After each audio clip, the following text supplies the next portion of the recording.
Habari wa Tanzania wenzangu. Kwa majina naitwa Ajira Ismaili, afisa msimamizi wa kodi mkoa wa Kodi Pwani.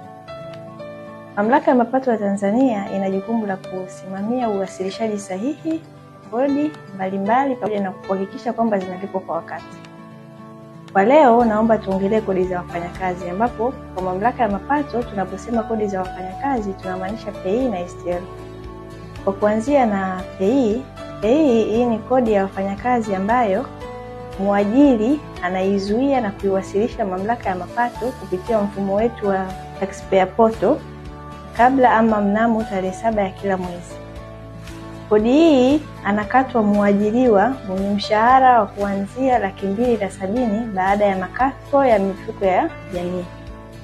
Kodi ya pili kama nilivyoeleza hapo awali ni STL.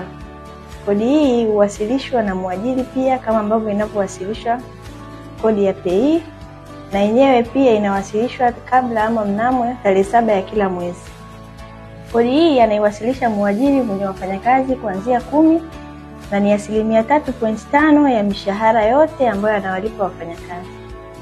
Hivyo nitoe rai kwa Watanzania wenzangu kuhakikisha kwamba wanafanya malipo ya kodi hizi stahiki ili kuepusha adhabu na riba.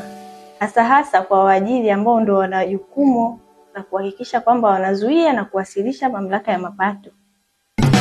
TRA, pamoja tunajenga taifa letu.